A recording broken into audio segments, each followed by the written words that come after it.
রান্না করব আমি রান্না করব আজকে উত্তরবঙ্গের আলুর ঘাটি। তার জন্য আমি প্রেসার কুকারের তেল দিয়ে পেঁয়াজ দিয়ে দিলাম। এটা উত্তরবঙ্গের একটা ঐতিহ্যবাহী রান্না, যেটা আজকে আমি সবাইকে দেখাবো।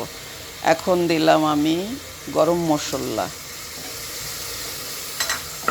গরম মশলা এবার আমি দিব ধনিয়া গুঁড়া, জিরা গুঁড়া, তারপর মরিচের গুঁড়া, হলুদ আর লবণ।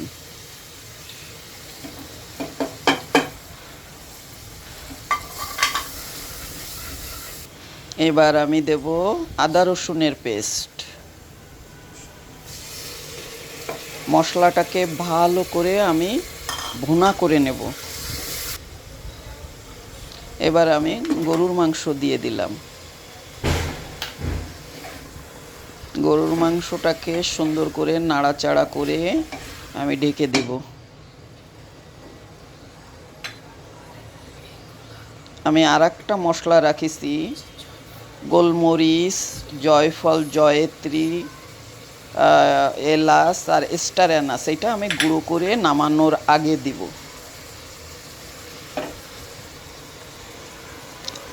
আমি আলুটাকে সিদ্ধ করে হাত দিয়ে ভেঙে ভেঙে রেখে দেব।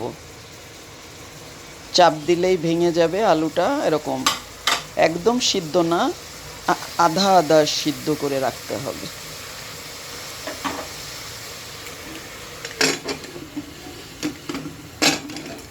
এবার আমি প্রেসারের সিগন্যালটা দিব। মাংসটাকে সিদ্ধ হওয়ার জন্যে 4-5টা সিগন্যাল দিতে হবে। মাংসটা আমার কষানো হয়ে গেছে, ভালো করে কষানো হয়ে গেছে। এখন আমি একটু গরম পানি দেব মাংসটাকে আর একটু সিদ্ধ করার জন্যে। 1 কাপের মতন গরম পানি দেব আমি।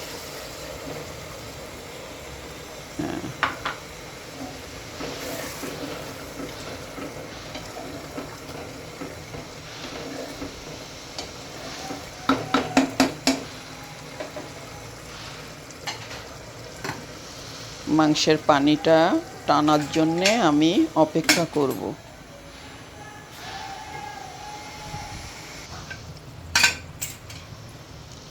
মাংসের পানি টেনে গেছে। এখন ভালো করে নাড়াচাড়া করে কষিয়ে নেব।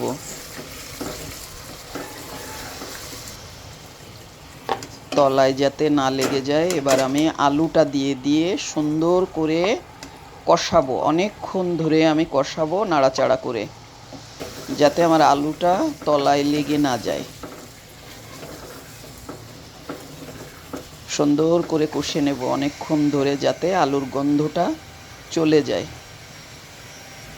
এবার আমি পানি দেব, ঝোলের জন্যে পানি দেব। যতটুকু পরিমাণ আমরা গাঢ় খাবো সেই পরিমাণে পানি দেব।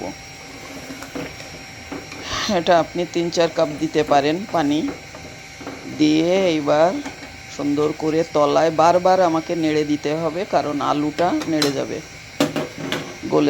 লেগে যাবে। এখন আমি ওই গুঁড়া মশলাটা করে রাখিছিলাম, ওইটা দিয়ে দিলাম। ওটা দিয়ে আমি কিছুক্ষণ রান্না করব।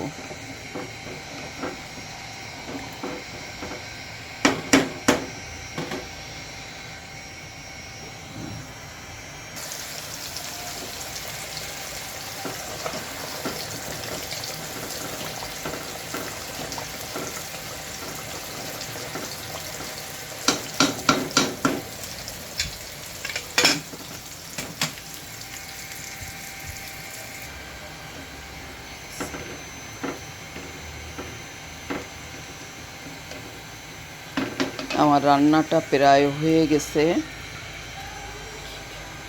এখন আমি একটু ঘি দিব উপরে, ঘি আর একটু পেঁয়াজ বেরেস্তা।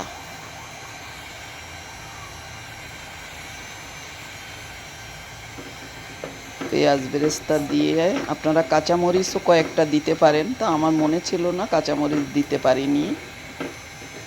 তো যাই হোক, আপনারা কয়েকটা কাঁচামরিচ দিবেন, ফ্লেভারটা সুন্দর আসবে। আমার হয়ে গেছে আলুর ঘাটি।